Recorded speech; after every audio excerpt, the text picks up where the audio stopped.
Shalom Bapak Ibu.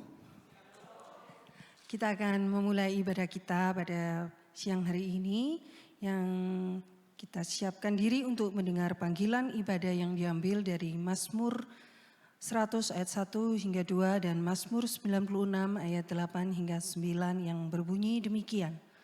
Bersorak-soraklah bagi Tuhan hai seluruh bumi, beribadahlah kepada Tuhan dengan sukacita. Datanglah ke hadapannya dengan sorak-sorai. Berilah kepada Tuhan kemuliaan namanya, bawalah persembahan dan masuklah ke pelatarannya. Sujudlah menyembah kepada Tuhan dengan berhiaskan kekudusan. Gemetarlah di hadapannya, hai segenap bumi. Mari kita arahkan hati dan pikiran kita. Kita mau bersaat teduh sejenak di hadapan Tuhan.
Ibadah kita pada pagi hari ini, kita mulai dengan adanya pengakuan bahwa pertolongan kita datangnya dari Allah yang menciptakan langit dan bumi beserta segala isinya, dan yang tidak pernah meninggalkan hasil perbuatan tangannya.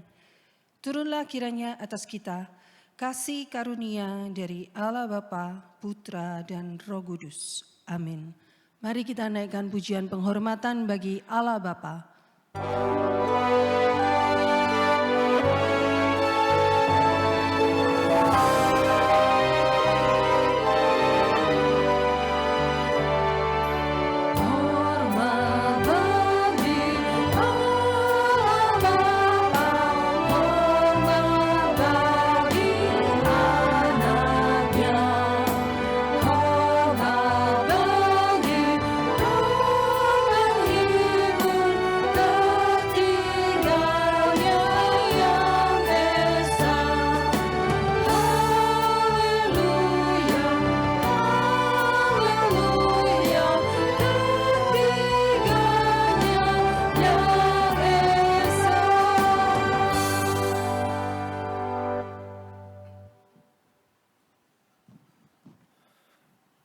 Tuhan, kami datang ke hadapan Tuhan dengan segala kerendahan hati. Kami mau mengucap syukur untuk setiap anugerah dan kebaikan Tuhan yang besar bagi kami. Tuhan, kami tahu kami ada sebagaimana kami ada hari ini, semua karena anugerah, kebaikan, dan kemurahan Tuhan yang tak ada habis-habisnya bagi setiap kami. Kasih setia Tuhan selalu baru setiap hari, kesetiaan Tuhan besar bagi kami, memelihara kehidupan kami. Terima kasih Tuhan karena Tuhan bukan hanya menyelamatkan kami, tapi Tuhan melimpahi kami dengan berbagai macam kebaikan hari demi hari. Karena itu kami sadar hari ini ketika kami datang, kami bisa datang ke hadapan Tuhan, menaikkan puji dan sembah kami, itu pun karena kebaikan Tuhan. Terima kasih Tuhan memberikan kami kehidupan, kekuatan dan kesehatan untuk boleh memuji dan menyembah Tuhan. Terima kasih Tuhan karena kebaikan Tuhan. Namun kami juga sadar betapa seringkali hidup kami tidak mencerminkan Tuhan.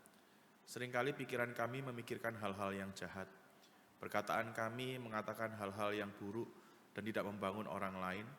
Bahkan hidup kami secara umum menjadi hidup yang tidak berkenan di hadapan Tuhan. Karena itu Tuhan saat ini sebelum kami melangkah lebih jauh dalam ibadah kami merendahkan diri kami di hadapan Tuhan. Kami mohon Tuhan boleh menguduskan kami, melayakkan kami, mengampuni kami. Sehingga kami boleh datang ke rumah Tuhan sebagai anak-anak Tuhan yang layak untuk menaikkan puji dan sembah kami.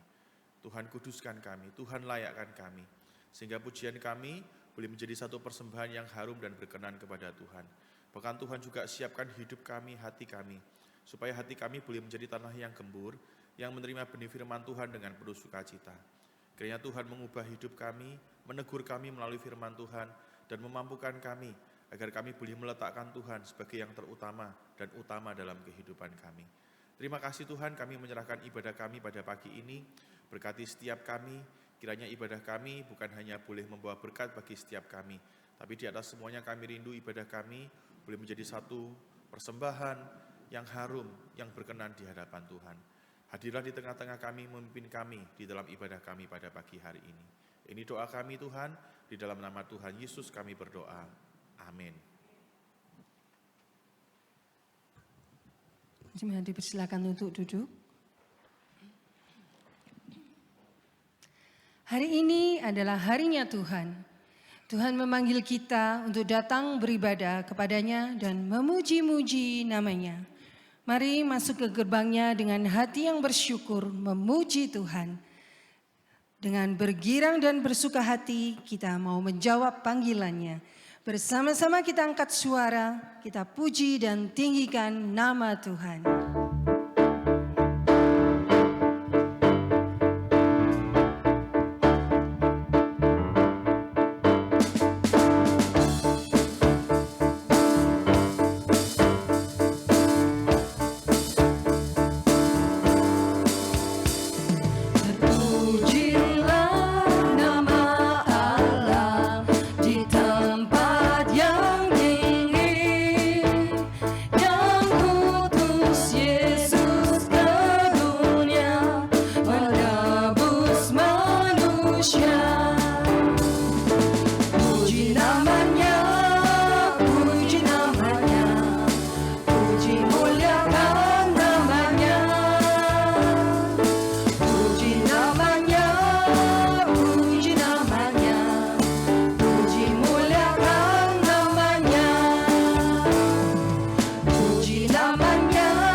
Ku bersuka sebab Dia hirangkanku.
kegirangan hari ini Bapak Ibu.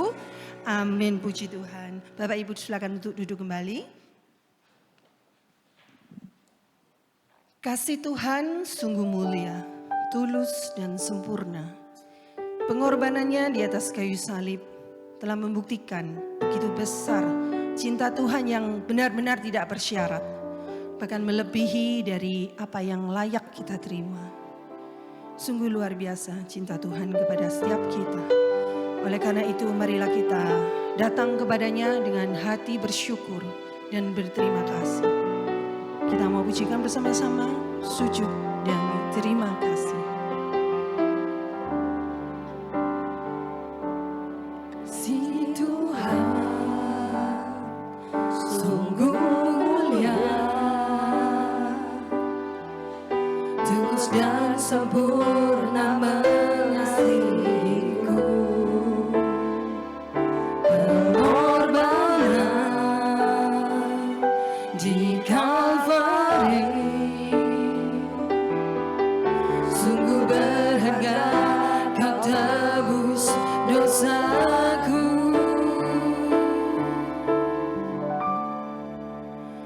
Terpujilah Tuhan Yesus, ditinggikan di atas pujian. Dari dalam lubuk hatiku, ku sujud dan berterima kasih.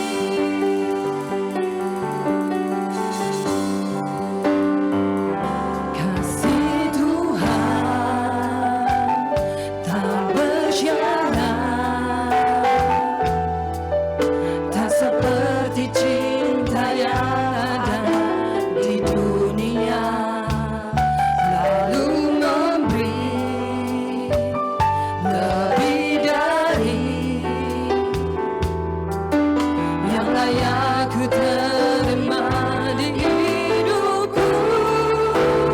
Terpujilah Tuhan Yesus, ditinggikan di atas pujian. Dari dalam lubuk hatiku, ku sujud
Tuhan, kami sungguh berterima kasih atas kasih-Mu. Tiada yang lebih berharga dari apapun di dunia ini selain pribadi Allah Bapa kita yang di sorga. Dia begitu mengasihi kita, bahkan menjadikan kita biji matanya. Setiap kita ada di dalam hatinya. Kita pun saat ini sudah sepatutnya mau berikan hati kita sepenuhnya adalah milik Tuhan. Mengasihi Dia dengan lebih tulus dan lebih sungguh lagi. Karena Bapa adalah harta yang tak bernilai di dalam hidup kita. Menyambut firman-Nya yang akan disampaikan oleh hambanya penginjil Stefanus Kristianto. Bersama kita memujikan Sejuta Rasa.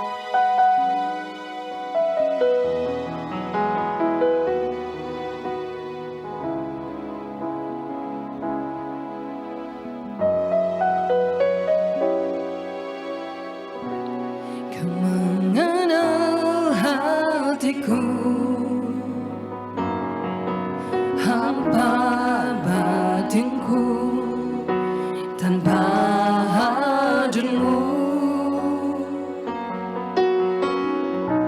bawa daku mengalir, berlabuh dalam hangatnya kasih-Mu.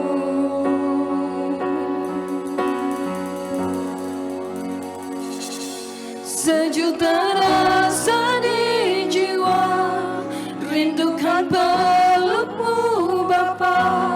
Izinkan ku untuk menyembah dengan apa yang ku punya. Tiada yang lebih berharga, hanya pribadi-Mu Bapa. Izinkan aku menyembah, hatiku milik-Mu seutuhnya.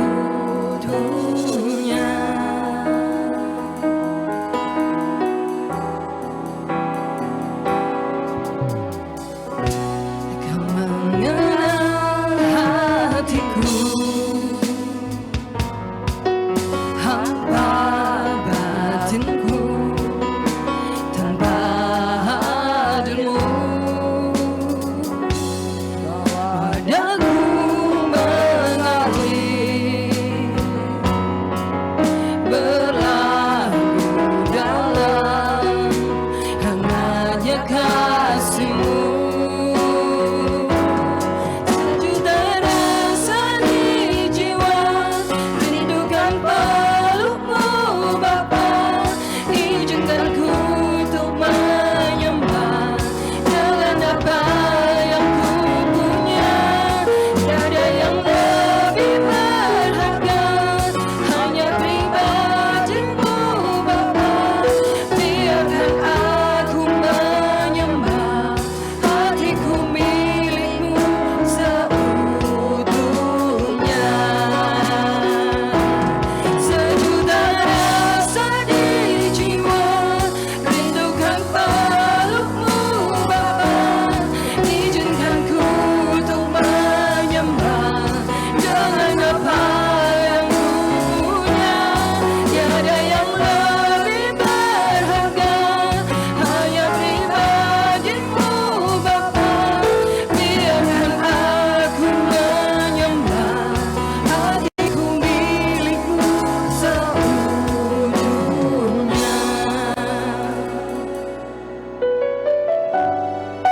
Tiada yang lebih berharga Tuhan, hanya pribadi-Mu, hanya pribadi-Mu saja Tuhan. Biarkanlah kami menyembah-Mu Tuhan, hati kami milik-Mu seutuhnya. Sejuta rasa di jiwa ini,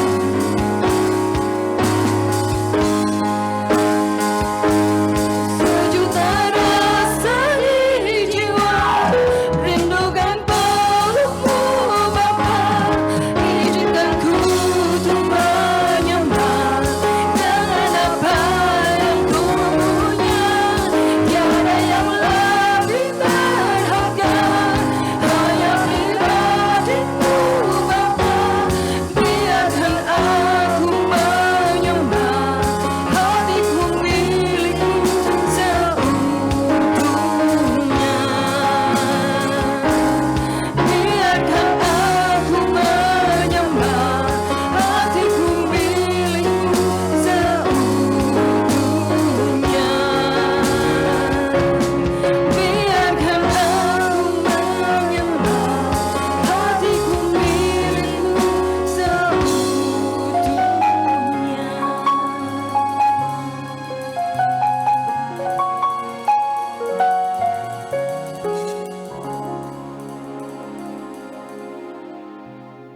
kami berdoa pujian ini tidak hanya menjadi sebuah pujian yang kami nyanyikan, tapi kiranya ini benar-benar menjadi doa kami, bahwa Tuhan yang paling mahal, Tuhan yang paling berharga bagi kami.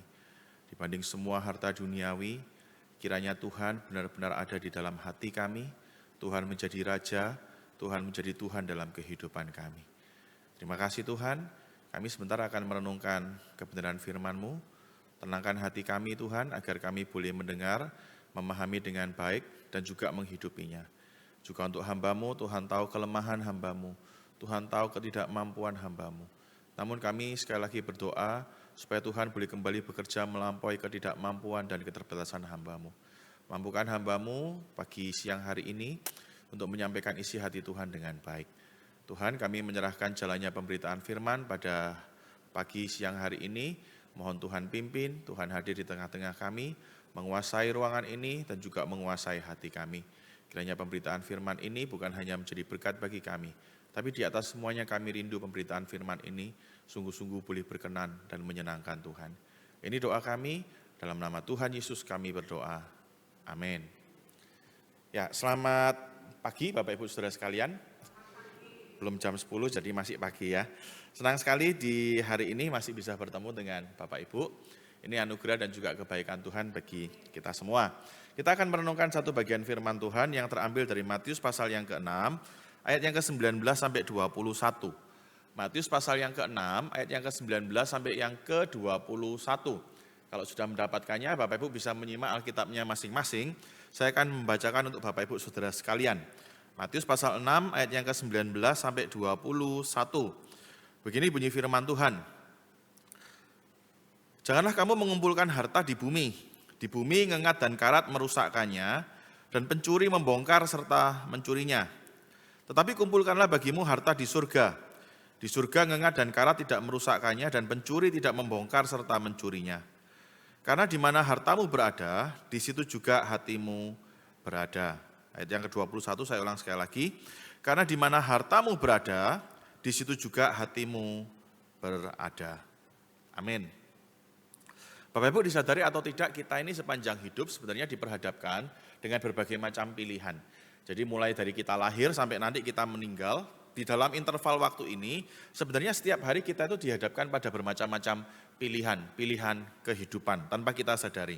Nah pilihan itu Bapak Ibu kadang-kadang tidak membawa konsekuensi yang serius, jadi pilihan ini pilihan yang ringan ya, sehingga kita itu bisa memilih manapun dengan tenang. Jadi pilihan ini bukan pilihan yang akan membawa konsekuensi serius. Makanya kita bisa pilih manapun, kita nggak perlu berpikir terlalu serius, kita nggak perlu doa puasa untuk memutuskannya begitu ya. Misalnya apa? Misalnya nanti pulang gereja ini mau makan apa? Rasanya Bapak Ibu nggak perlu doa puasa 7 hari 7 malam ya, untuk menentukan nanti pulang gereja mau makan di mana, mau makan apa ya kan. Terus kemudian misalnya Bapak Ibu mau pakai baju merek apa, nggak perlu digumulkan sampai serius begitu ya. Yang penting bajunya sendiri, benar nggak ya? Jangan pakai bajunya orang lain.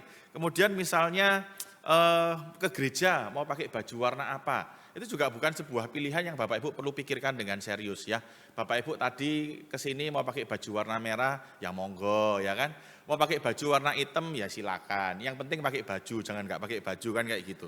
Jadi ini ada pilihan-pilihan seperti itu. Misalnya lagi mau dengar lagu apa ya, nanti habis dari gereja pulang di mobil mau nyetel lagu apa terserah, mau nyetel dangdut ya boleh ya kan, mau nyetel lagu gereja ya silakan. Tidak ada sesuatu yang serius yang akan berdampak pada kehidupan Anda ketika Anda mengambil pilihan-pilihan ini. Ini pilihan yang ringan dan tidak membawa konsekuensi yang ringan, tidak membawa konsekuensi yang berat.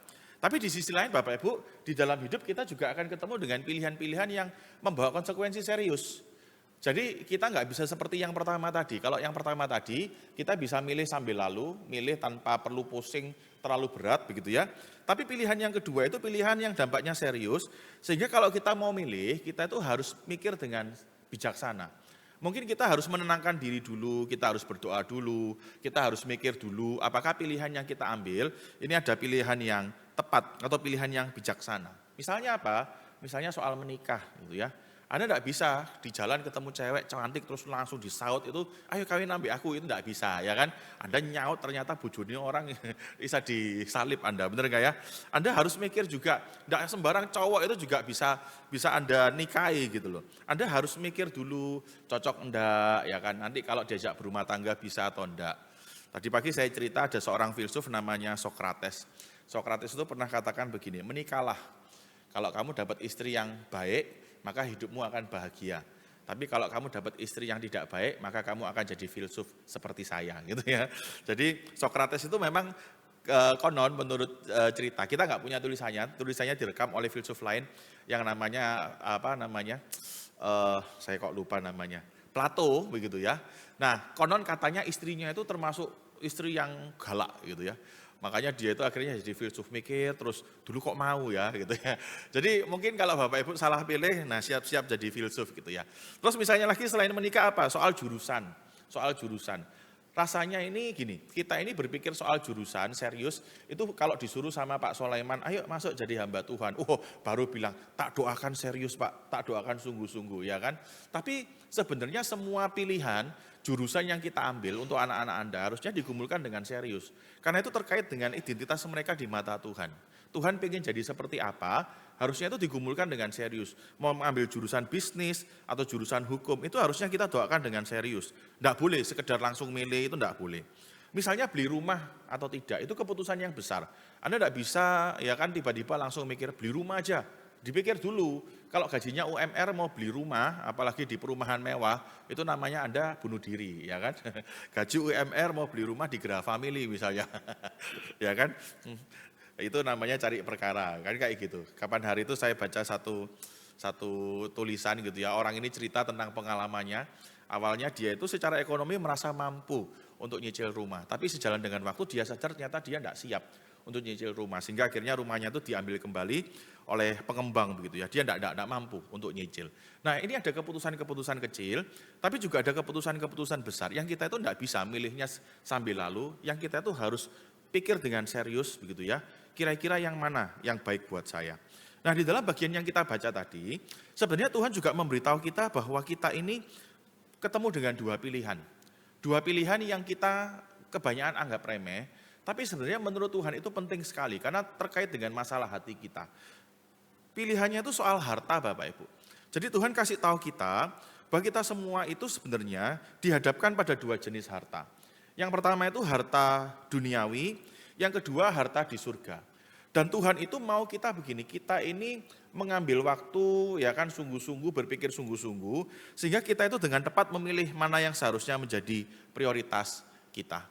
Jadi bicara soal pilihan, ada pilihan yang penting, ada pilihan yang sepele begitu ya. Tapi ada pilihan yang sebenarnya ini penting, tapi kita anggap sepele, yaitu bagaimana cara kita mengelola harta kita, mana yang menjadi prioritas kita, itu yang perlu kita pikirkan. Nah secara sederhana tadi Tuhan memberitahu kita, ada dua jenis harta yang kita itu hadapi. Yang pertama itu harta duniawi, ayat yang ke-19. Coba dilihat ya. Dikatakan begini, janganlah kamu mengumpulkan harta di bumi, harta duniawi. Ini bicara soal ya kekayaan Anda, ya kan kemewahan, materi yang Anda miliki selama Anda di bumi ini.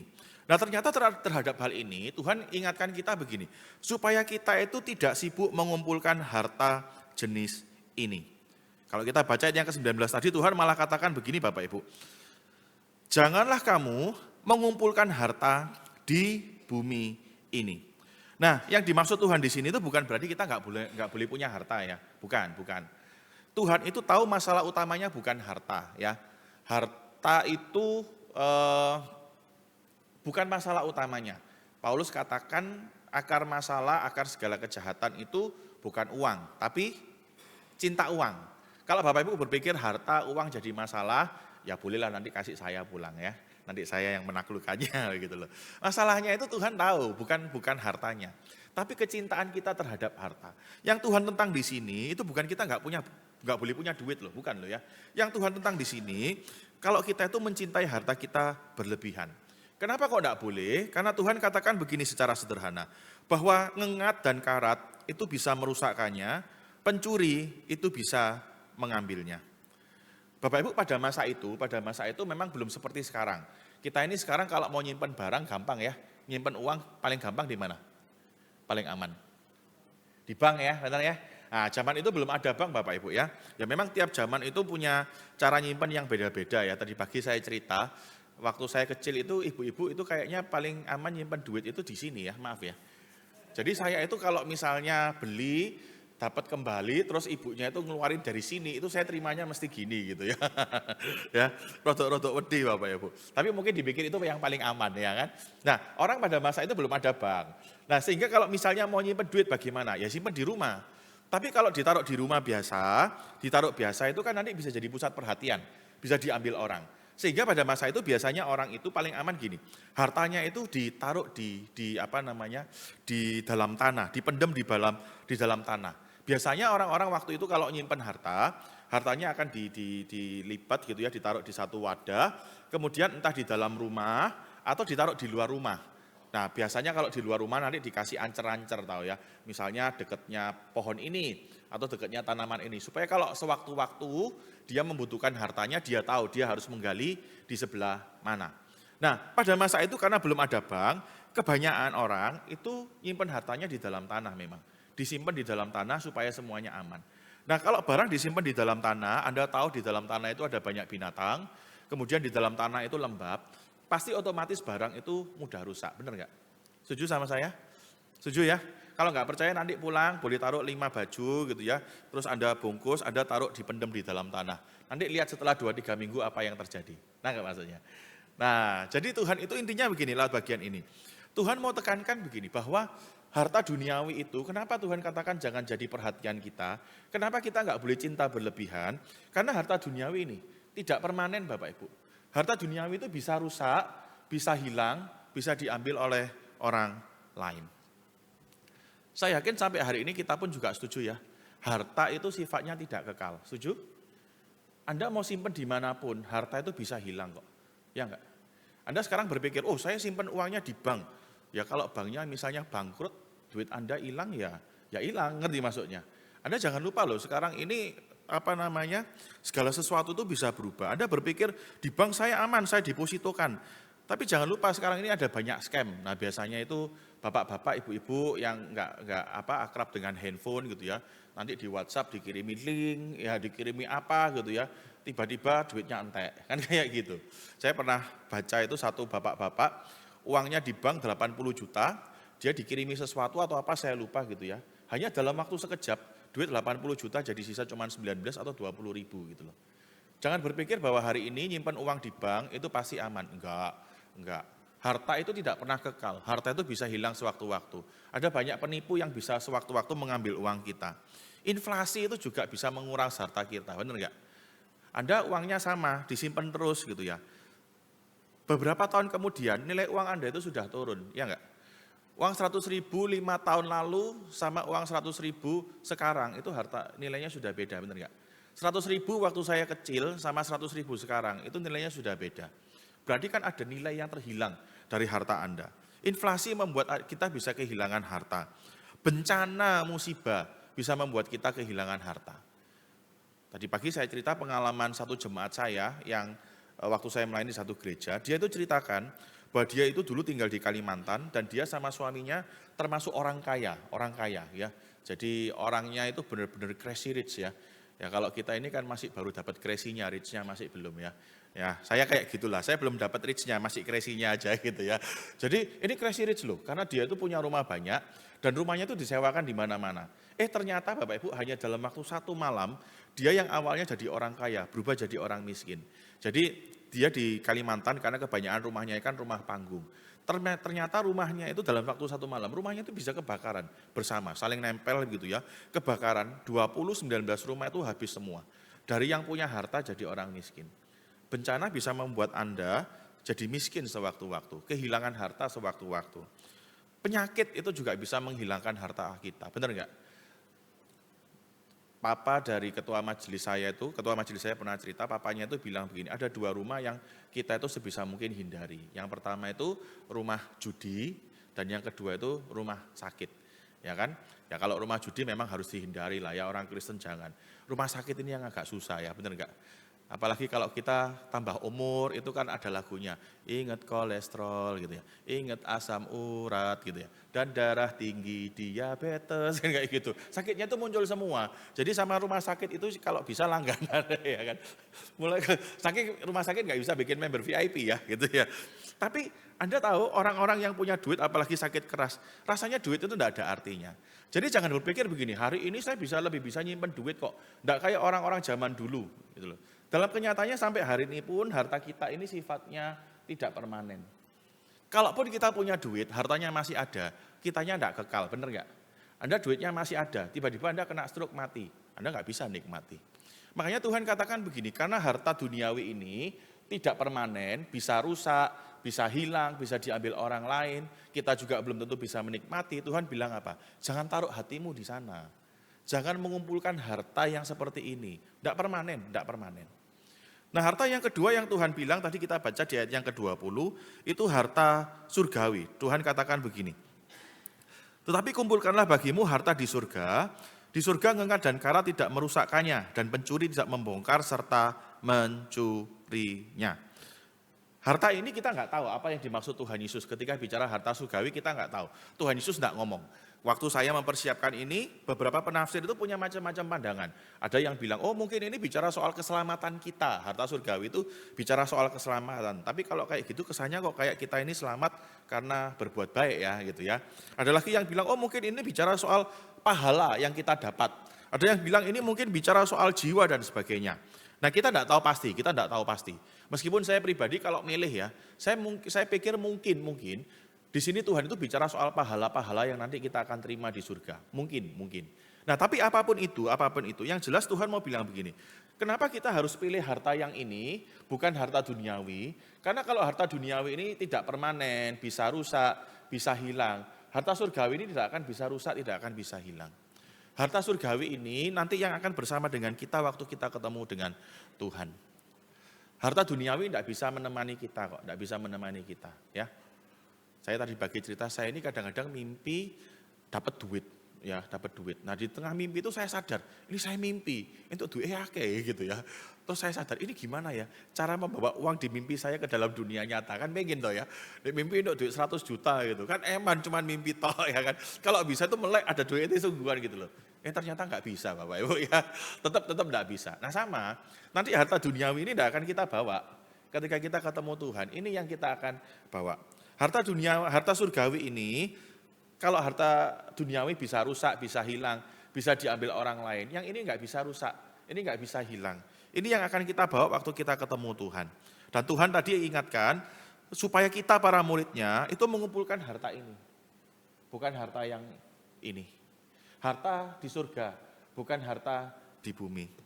Tapi bagaimana caranya kita mengumpulkan harta ini? Bapak Ibu, kalau dalam konteks Matius pasal yang ke-6, caranya sebenarnya sederhana. Kita menggunakan harta duniawi yang kita miliki, itu untuk kemuliaan Allah dan kebaikan bersama. Kalau Anda ingin punya harta di surga lebih banyak, caranya itu gampang. Anda pakai apa yang ada di tangan Anda, yang Tuhan percayakan. Yang satu, pakai itu untuk kemuliaan Tuhan. Yang kedua, pakai untuk jadi berkat buat orang lain.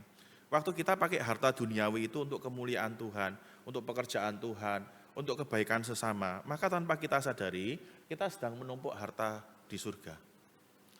Jadi Bapak Ibu sederhananya di dalam bagian ini, Tuhan kasih tahu kita gini, kita ini ada dua pilihan, harta di bumi sama harta di surga. Kita pilih yang mana? Nangkap ya?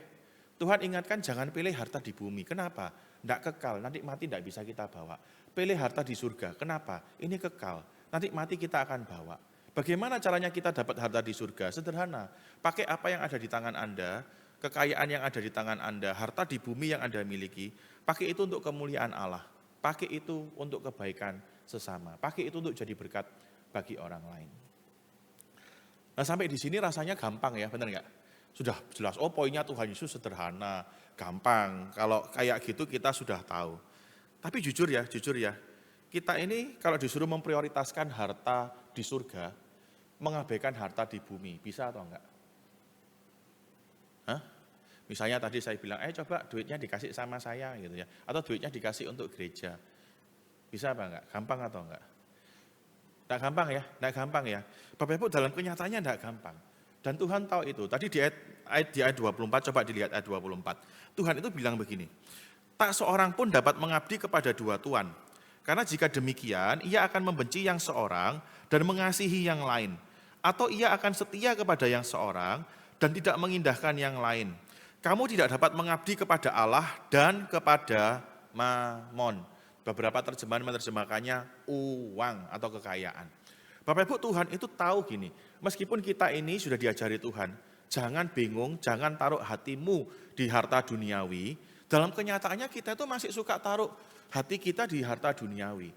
Meskipun Tuhan kasih tahu yang penting harta di surga, dalam kenyataannya ya jujur, harta di bumi itu masih lebih menarik daripada kita. Benar nggak? Benar atau betul? Benar ya? Harta di bumi masih kelihatan lebih menarik. Kenapa? Karena memang Bapak Ibu itu masalah hati.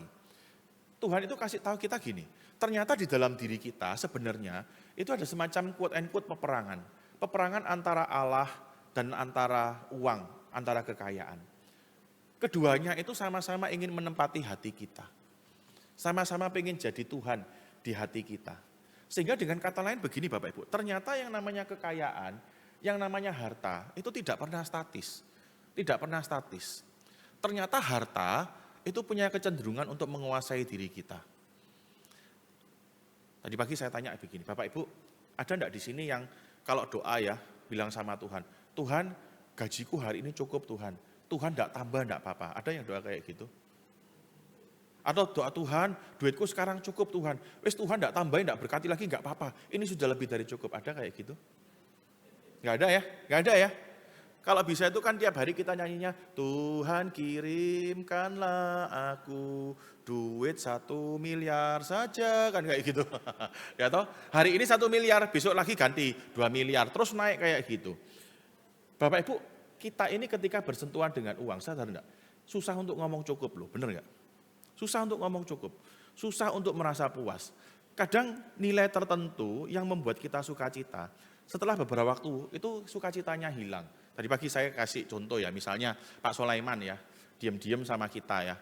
Terus Pak Sulaiman panggil salah satu dari kita ya, sini. Saya punya duit nganggur nih, duit saya kebanyakan.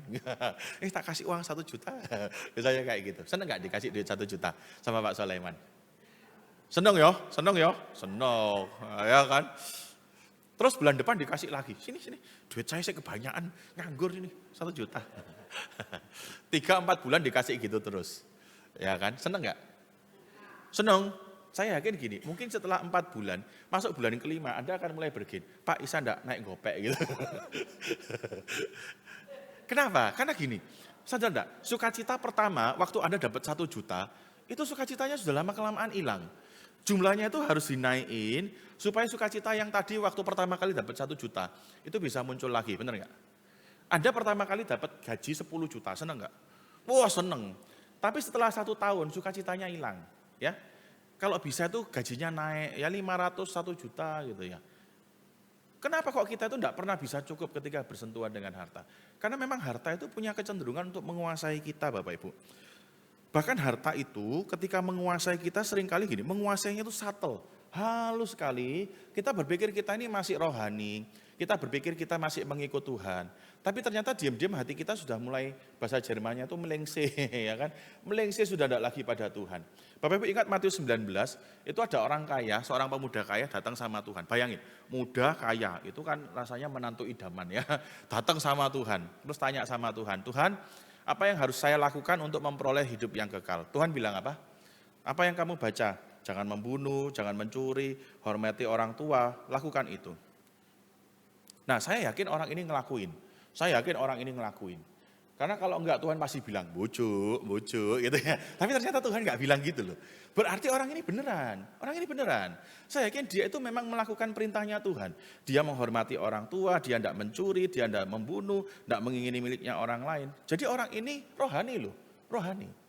Tapi ternyata waktu dia berpikir dia sedang mengikut Tuhan, Tuhan kasih tahu ada masalah di dalam dirimu. Apa? Hatinya itu enggak sungguh-sungguh untuk Tuhan. Taunya dari mana? Taunya itu ketika Tuhan bilang, ayo coba dijual hartamu, terus ikut aku. Mau apa enggak? Apa yang dia lakukan? Dia pergi. Berarti buat dia apa? Lebih baik punya harta daripada ngikut Tuhan. Harta itu punya kecenderungan menguasai dan seringkali halus sekali. Halus sekali.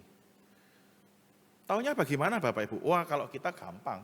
Misalnya begini, sukacita kita itu apakah bergantung pada uang yang kita miliki? Banyak orang itu kalau tanggal 1, tanggal 2, kalau gajian tanggal berapa? 25 ya? Ada yang 25 ya, benar ya? Bapak Ibu gajian apa? Atau tiap hari gajian? Kan ada orang yang gajian itu tanggal 1, ada yang gajian tanggal 25, 26, saya nggak tahu. Tapi gini, kalau sukacitamu itu tanggal 1, tanggal 25 gitu ya, waktu terima uang, terus mendekati yang namanya tanggal tua, itu rasanya sukacitanya hilang. Hati-hati loh. Mungkin diam-diam hatimu ini sudah mulai ditaruh di uang, bukan di Tuhan. Caramu menilai sesuatu itu juga menunjukkan apa yang ada di dalam hati kita. Saya tuh pernah ketemu sama orang ya, yang kalau nilai segala sesuatu langsung dihitung duitnya untung atau rugi. Koncoan sama deh, aku gak mau, gak untung, gak bisa ngekei duit, gak bisa ngekei gak bisa ngekei keuntungan. Kalau Bapak Ibu sudah mulai mengukur semuanya seperti itu dengan kacamata untung rugi dapat duit apa enggak, itu pasti di dalam hatimu yang bertahta itu pasti bukan lagi Tuhan. Itu pasti harta, pasti uang di sana. Dan problemnya Bapak Ibu kita semua itu lemah terhadap hal ini. Hamba Tuhan juga lemah.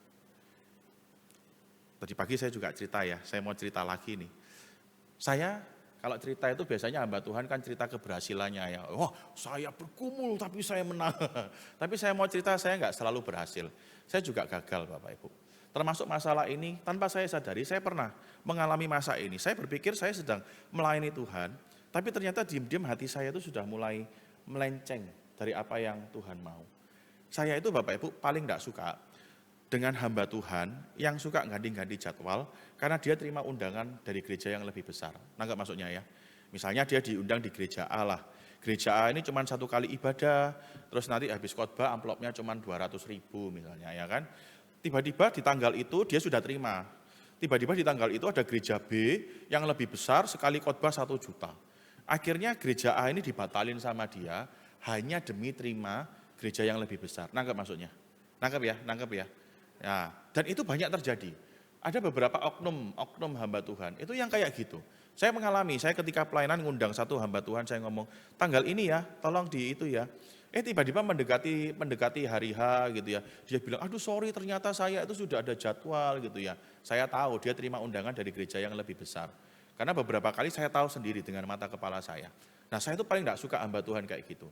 Kalau kayak gitu berarti sudah hatinya itu bukan untuk Tuhan pasti. Nangkep ya? Tapi ternyata saya pernah melakukannya. Tahun 2018 ketika saya melayani satu gereja, kondisi gereja yang saya layani waktu itu tidak terlalu baik. Saya sudah ngomong sama istri saya, ini kayaknya habis ini kita bakal dikeluarin nih. Saya ngomong kayak gitu.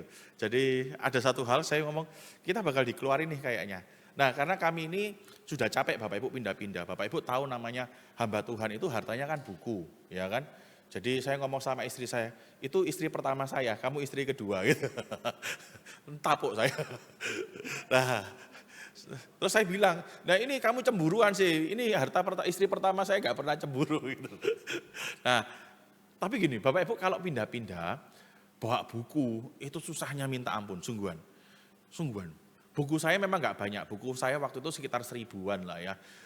Dan itu waktu saya pindah itu sebelum tiap kali pindah itu kardus kardus aqua itu bisa sampai 30-40 dus gitu loh. Waduh itu ngepakinya itu capek, nanti bukanya capek. Jadi saya waktu itu ngomong gini sama istri saya, kayaknya kita bakal dikeluarin. Daripada pindah-pindah terus, kita mulai mikir kayaknya harus mulai punya tempat tinggal, perlu punya tempat tinggal. Akhirnya karena kami pengen beli rumah nggak mampu gitu ya. Saya lihat ada satu rumah gitu ya. Ada satu kompleks rumah. Sekarang cicilan turun hanya 30 juta saja gitu. Saya langsung merasa miskin gitu ya. Kok 30 juta itu hanya loh Bapak Ibu ya. Saya langsung merasa miskin. Akhirnya setelah menimbang-nimbang kayaknya kami cuma mampunya nyicil apartemen. Nah akhirnya karena nyicil apartemen kami nggak sadar kami ini sebenarnya belum mampu waktu itu. Belum mampu. Sampai akhirnya begini Bapak Ibu, tahun 2019 ada satu gereja yang undang saya di satu tanggal. Oh saya terima tanggal itu. Tiba-tiba beberapa bulan kemudian, 1 bulan kemudian, ada gereja lain yang lebih besar, undang saya di bulan yang sama. Nah di gereja-gereja itu kan biasanya hamba Tuhan cuma boleh keluar 1 kali di 1 bulan ya kan. Nah saya itu mikir, Gereja yang pertama itu jaraknya agak jauh, dapatnya nggak terlalu banyak. Gereja yang kedua, 2 kali khotbah, dapatnya lebih banyak. Bapak Ibu pilih mana kalau jadi saya? Yang pertama apa yang kedua? Hah? Nah ya wes berarti didukung Bapak Ibu, saya nggak salah harusnya ya. Bapak Ibu yang nyuruh loh. Nah saya memang melakukan hal itu. Jadi gereja pertama itu saya ngomong, sorry saya ada pelayanan ternyata, saya nggak bisa khotbah. Saya melakukan hal yang saya benci. Kenapa? Karena ternyata diam-diam hati saya itu mulai melenceng. Tapi saya bersyukur Tuhan baik sama saya. Waktu saya khotbah di gereja itu pertama kalinya saya ngalami serangan panik Bapak Ibu. Jadi waktu saya khotbah tiba-tiba saya merasa kayak saya itu kayak mau mati gitu loh. Saya merasa saya kena serangan jantung. Tapi kok dada saya enggak sakit gitu ya. Saya baru tahu ternyata itu namanya serangan panik. Tuhan pukul saya. Tuhan ingatkan saya, hati-hati loh, hatimu sudah mulai melenceng. Bahkan kemudian Bapak Ibu ada satu peristiwa yang bikin saya nangis. Waktu itu ada satu persekutuan itu yang undang saya. Persekutuannya itu di daerah mana namanya? HR Muhammad. HR Muhammad. Saya waktu itu tinggal di daerah Kenjeran. Nah saya naik kendaraan yang dipinjemi sama mertua saya. Sebelum berangkat itu saya ngisi solar, ngisi bahan bakar itu 100.000. Sampai sana saya khotbah pulang, Bapak Ibu tahu dikasih berapa? Kasih 100.000. Jadi mereka itu cuma bayar biaya bensin saya gitu loh. Tapi waktu saya terima itu Bapak Ibu saya nangis. Saya diingatkan Tuhan tentang pengalaman sebelumnya. Dulu kamu pelayanan itu enggak pernah lihat duit. Bapak Ibu saya dulu pelayanan kadang-kadang di pelayanan-pelayanan tertentu. Kalau saya tahu memang ini gereja yang kecil, yang itu saya enggak pernah terima, beneran. Jadi kalau saya tahu itu bahkan kadang-kadang saya harus keluar dari uang saya. Dikasih saya puji Tuhan, enggak dikasih saya tetap pelayanan. Tuhan ingatkan saya, kamu sadar enggak? Hatimu mulai melenceng. Waktu saya dapat 100.000 itu kayak Tuhan ingatkan saya, ayo bro, balik bro. Tapi Bapak Ibu tahu maksudnya ya, tidak ada yang kebal dari godaan harta.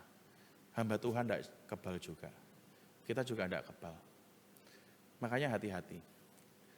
Nah kalau Bapak Ibu terus ujiannya bagaimana? Bapak Ibu di konteks Matius pasal yang ke-6, ujian untuk mengecek apakah di hati kita itu isinya Tuhan atau harta itu gampang. Seperti tema kita hari ini.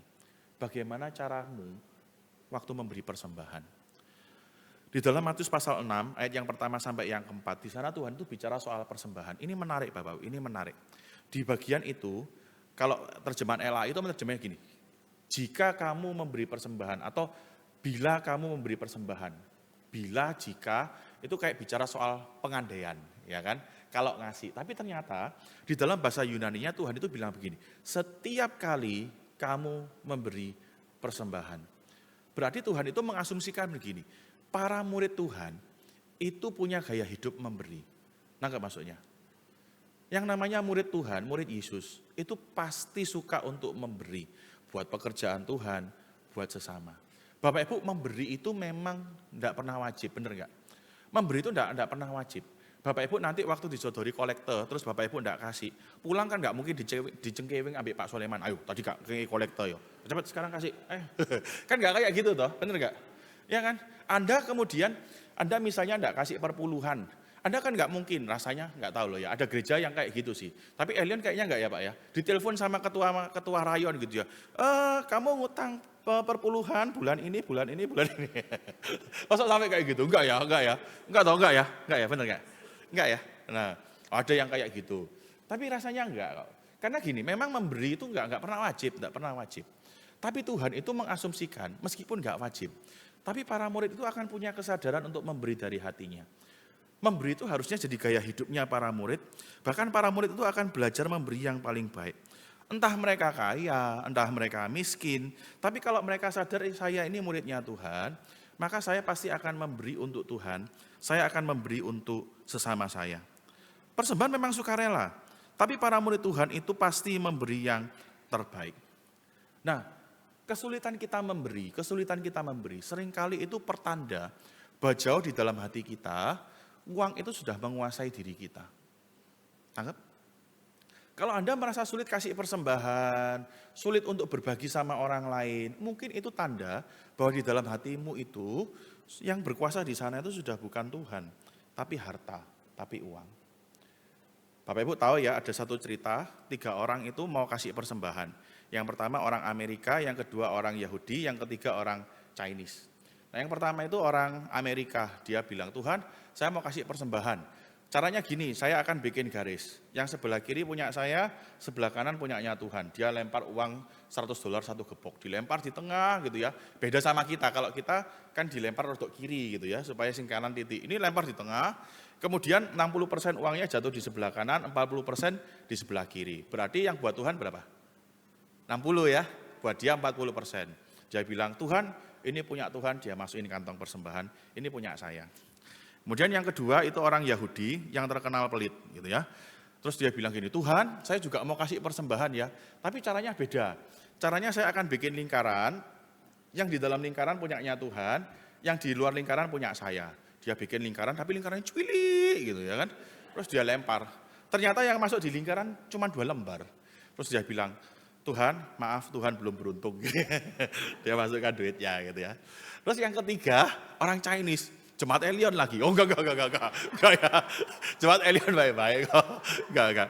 Jemaat Elion baik-baik ya, jemaat gereja lain ya. Dia bilang, Tuhan saya mau kasih persembahan Tuhan, tapi cara saya beda.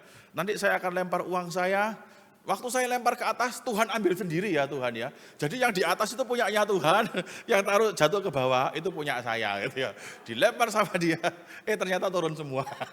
Terus dia bilang, Tuhan sih enggak mau duit ya, bukan salahku ya. Pernah mikir gak, misalnya Bapak Ibu kasih persembahan ya, di antara 3 orang ini kira-kira pakai cara yang mana? Pernah mikir gak? Saya tuh mikir loh, saya pernah mikir, iya ya, kira-kira kalau saya mau kasih persembahan sama Tuhan, saya pakai cara yang mana? Dan itu akan menentukan hatimu ada di mana.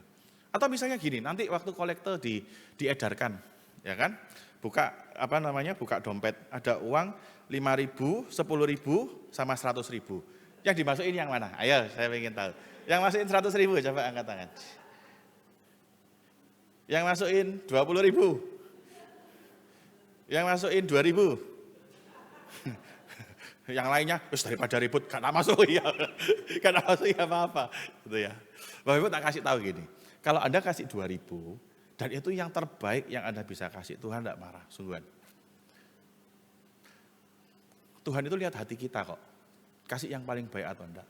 Kalau Anda memang kasih 2.000, karena 100.000 itu 100.000 terakhir, yang Anda harus pakai bertahan sampai tanggal 31 nanti, Tuhan tidak marah kok, Tuhan tidak marah. Tapi seringkali kita itu kasih 2.000, meskipun di rumah masih banyak ratusan ribu yang lain. Nah itu menunjukkan bahwa di dalam hatimu yang berkuasa itu pasti bukan Tuhan, pasti harta. Orang itu kalau dikuasai sama harta, tidak akan pernah bisa memberi. Karena dia mikirnya gimana nambah banyak. Hilang itu buat dia itu perkara yang masalah yang tabu, hal yang tabu. Makanya orang Kristen kalau hatinya dikuasai oleh uang, dia itu pasti akan susah untuk memberi buat Tuhan. Memberi untuk pekerjaan Tuhan, memberi buat orang lain pasti susah. Dia berpikir lebih baik kehilangan uang, lebih baik kehilangan Tuhan, melanggar perintahnya Tuhan daripada kehilangan uang. Sebaliknya begini, waktu Anda sungguh-sungguh meletakkan Tuhan itu sebagai Tuhan, Anda sadar uang ini cuman hamba, cuman alat yang Anda gunakan untuk mendapat harta surgawi ini, maka Anda itu tidak akan pernah kesulitan untuk memberi. Kita akan belajar memberi, karena hati kita bukan pada harta duniawi, tapi pada Allah. Kita itu ketika memberi, kita tahu begini, saya lebih baik kehilangan uang daripada saya kehilangan Tuhan. Tangkap? Kalau Anda belajar memberi dengan sukacita, itu karena Anda tahu, lebih baik saya kehilangan uang daripada saya kehilangan Tuhan. Kalau Anda susah memberi, itu karena mentalitas hatimu, lebih baik saya nggak punya Tuhan daripada saya kehilangan uang. Tangkap maksudnya? Makanya Bapak Ibu hari ini, ingat persembahan itu bukan cuma sekedar masalah Anda kasih atau tidak, berapa banyak, tapi itu menunjukkan di dalam hatimu, siapa sih yang bertahta di sana. Kalau hatimu hari ini dibelah, apakah Anda akan melihat Yesus duduk di sana, atau Anda melihat isinya uang. Makanya pertanyaan pertama yang perlu kita pikirkan Bapak Ibu, siapa yang ada di hati kita?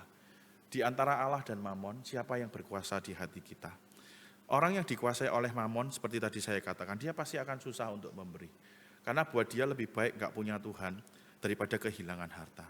Kalau memang Tuhan ada di dalam hatimu, Anda tidak akan pernah takut kehilangan uang. Karena lebih baik Anda kehilangan uang, kehilangan harta, daripada Anda kehilangan Allah. Nah pertanyaannya Anda mau yang mana? Mana yang menurut Anda lebih penting? Harta di surga, harta di dunia. Kehilangan harta di bumi, tapi dapat harta surgawi, atau tidak punya harta surgawi, yang penting punya harta di bumi. Nah cara Anda menjawab, itu akan menunjukkan siapa yang ada di dalam hati Anda. Sekali lagi, apakah kalau dibuka hatimu, di sana ada Tuhan atau ada uang? Itu akan menentukan cara kita bersikap, melihat segala sesuatu, termasuk juga cara kita memberi persembahan. Kiranya Tuhan menolong kita. Kita tundukkan kepala ya.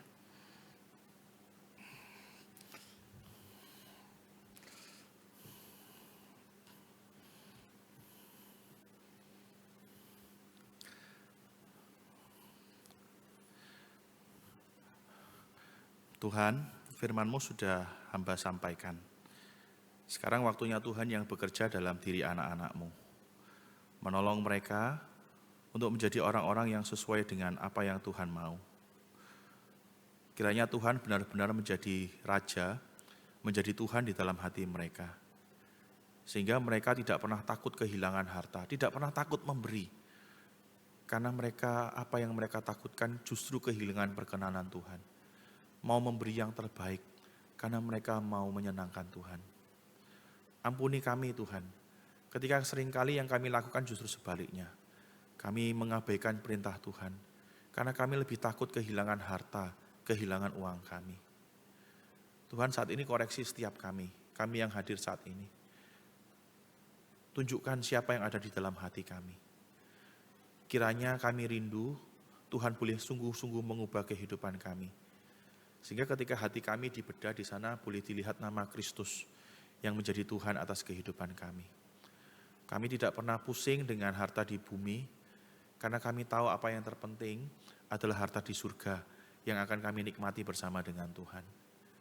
Tolong kami Tuhan, supaya firman ini tidak hanya memperkaya pengetahuan kami, tapi sungguh-sungguh mengubah hidup kami. Tuhan, di saat ini kami juga datang mau berdoa untuk gereja Tuhan di tempat ini. Kami bersyukur untuk keberadaan gereja Tuhan di tempat ini. Tuhan terus berkati keberadaan gereja ini, cukupkan apa yang menjadi kebutuhannya, apa yang menjadi pergumulannya Tuhan juga boleh menolong, sehingga gereja ini boleh melihat tangan kasih Tuhan terurur nyata menyertai gereja ini. Engkau pemilik gereja ini Tuhan, karena itu hadirlah dan mampukan gerejamu di tempat ini untuk menjadi berkat lebih besar lagi. Berdoa menyerahkan untuk para pemimpin di tempat ini, baik para pengurus rayon, baik hamba Tuhan dan secara khusus untuk gembala di tempat ini, hamba-Mu penginjil Sulaiman. Tuhan berkati para hamba-Mu ini Tuhan, berikan kerjasama yang baik, kesatuan hati, sehingga mereka boleh bekerja sama dengan baik dan menghasilkan hal-hal yang baik bagi pekerjaan Tuhan di tempat ini. Sekali lagi kerinduan kami boleh melihat ada begitu banyak hal yang baik yang Tuhan hadirkan melalui pekerjaan Tuhan di tempat ini. Kiranya gereja Tuhan di tempat ini boleh sungguh-sungguh memuliakan nama Tuhan. Tuhan, kami juga menyerahkan bangsa dan negara kami. Tuhan tahu keadaan bangsa kami. Keadaan kami tidak sedang baik-baik saja. Tapi kami bersyukur karena kami punya Tuhan yang berdaulat. Tuhan yang mengendalikan hati para raja. Tuhan yang menguasai seluruh cerita hidup manusia. Karena itu Tuhan, kami mohon di tengah keadaan bangsa kami yang penuh dengan kekalutan dan krisis ini, Tuhan boleh bekerja, Tuhan boleh menghadirkan sesuatu yang baik di tengah-tengah bangsa ini. Berkati para pemimpin bangsa kami, ikat hati mereka Tuhan, kendalikan hati mereka, supaya mereka boleh melayani dengan takut kepada Tuhan. Supaya mereka tidak hanya mementingkan kepentingan mereka atau golongan mereka, tapi mereka benar-benar memikirkan bagaimana membawa hal yang baik di tengah-tengah bangsa ini. Berkati para pemimpin bangsa ini, jauhkan mereka dari korupsi. Tuhan juga kiranya boleh bangkit melawan orang-orang jahat yang menyalahgunakan kekuasaan di tengah-tengah bangsa ini. Tuhan, kami juga mengingat anak-anak Tuhan yang Tuhan percayakan ada di pemerintahan. Tuhan tolong mereka. Mereka yang saat ini justru jatuh menjadi sama seperti dunia. Mereka melakukan hal-hal yang jahat yang tidak memuliakan nama Tuhan. Tuhan tegur mereka. Tuhan ingatkan mereka bahwa Tuhan menempatkan mereka di sana untuk menjadi terang, menjadi berkat bagi pemerintahan. Bagi mereka yang saat ini mengerjakan pekerjaan mereka dengan baik, kami bersyukur untuk keberadaan mereka. Namun kami sadar bahwa tantangan yang mereka hadapi mungkin tidak mudah.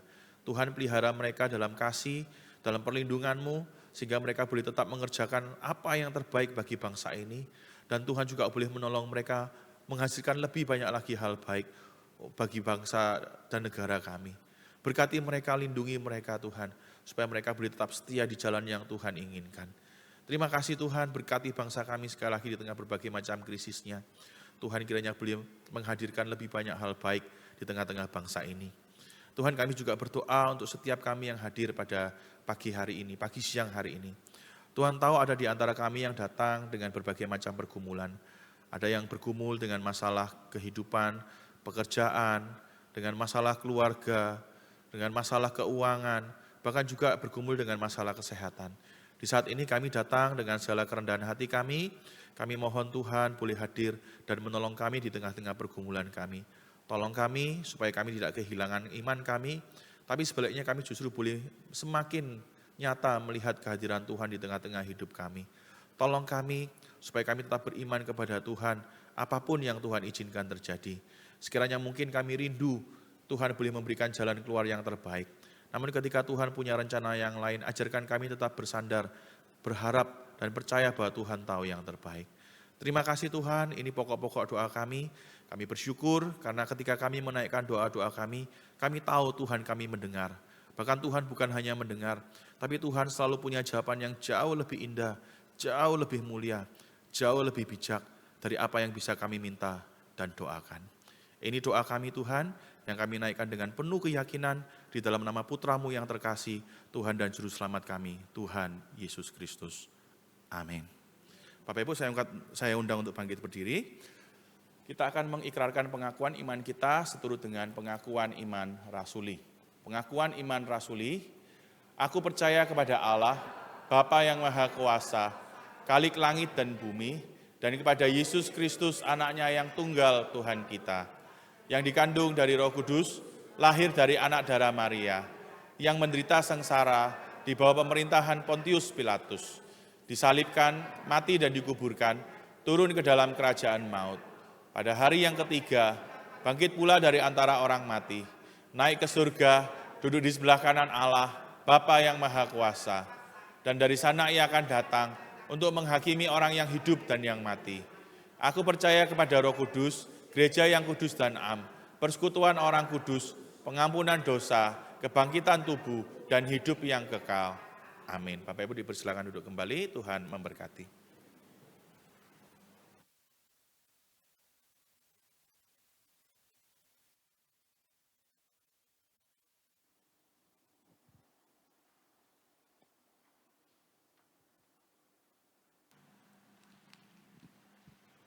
Mengucap syukur atas firman Tuhan yang telah diberitakan.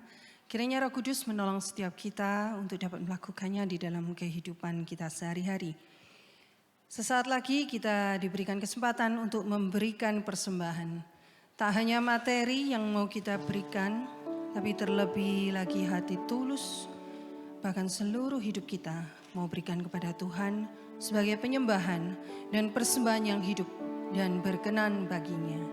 Biarlah hidup kita bisa bersinar bagi kemuliaan Tuhan. Bersama kita mau pujikan Kubri yang terbaik.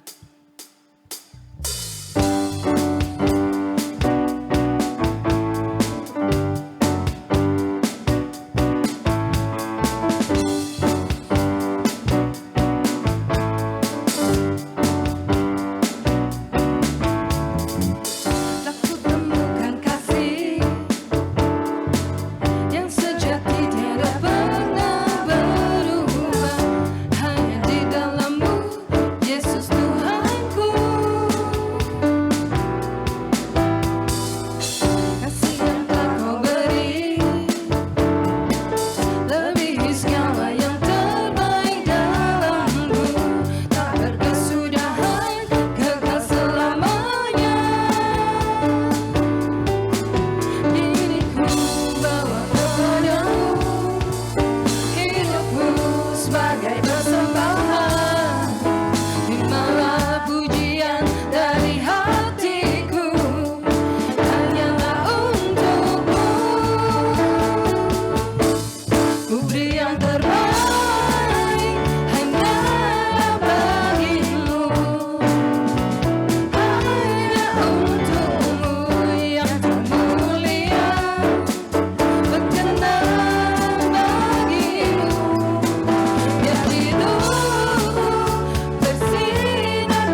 bangkit berdiri Bapak Ibu. Kasih yang telah kau beri lebih segala yang terbaik dalamku, tak berkesudahan, kekal selamanya. Ingin ku bawa kepadamu hidupku sebagai persembahan. Terimalah pujian dari hatiku, hanyalah untukmu.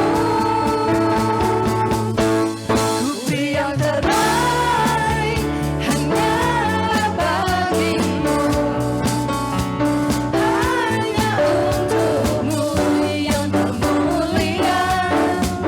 Berkenan bagimu, biar hidupku bersinar lagi kemuliaan dan keagunganmu Tuhan, kebesaranmu, ku beri segalanya. Ku beri yang terbaik, hanyalah bagimu, hanya untukmu yang termulia.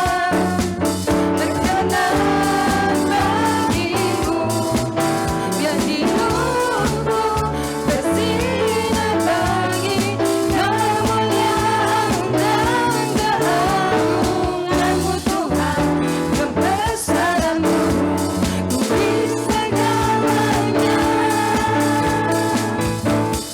Beri yang terbaik.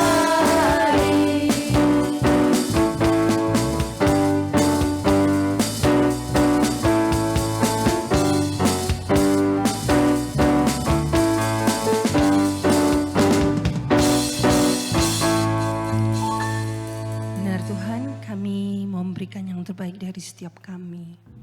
Dan saat ini Tuhan kami mau berdoa untuk persembahan yang sudah kami berikan. Terima kasih Tuhan, Kau sudah memberikan hidup-Mu bagi setiap kami. Pengorbanan-Mu di Kalvari sungguh membuktikan cinta-Mu yang begitu besar bagi setiap kami yang percaya kepada-Mu Tuhan. Dan biarlah hati kami milik-Mu seutuhnya Tuhan. Hidup kami sepenuhnya Kau pakai untuk kemuliaan nama-Mu saja Tuhan. Dan untuk persembahan yang sudah terkumpul ini Tuhan, kiranya Tuhan mau menyucikan dan melayakkan sehingga persembahan ini boleh berbau harum di hadapan-Mu. Dan Kau berikan kepada setiap pengurus hati yang bijaksana dan takut akan Tuhan untuk mengelolanya sehingga menjadi persembahan yang dapat mendukung pekerjaan-Mu. Terima kasih Tuhan, kami naikkan doa dan syukur kami hanya di dalam nama Putra-Mu yang tunggal, Juru Selamat kami yang hidup, Tuhan kami, Yesus Kristus. Amin. Dengan tetap berdiri, marilah kita mengembalikan segala hormat, pujian, dan kemuliaan hanya bagi Allah Tritunggal.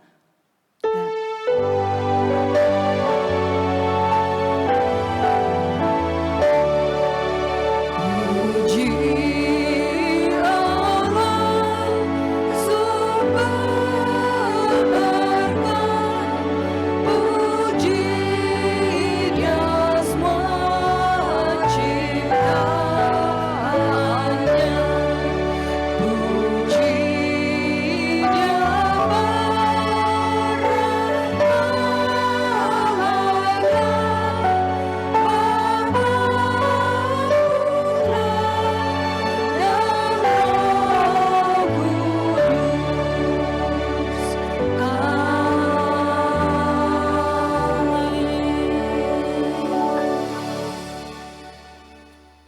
Jemaat yang dikasihi oleh Tuhan, pulanglah dan ketahuilah bahwa Allah begitu mengasihimu.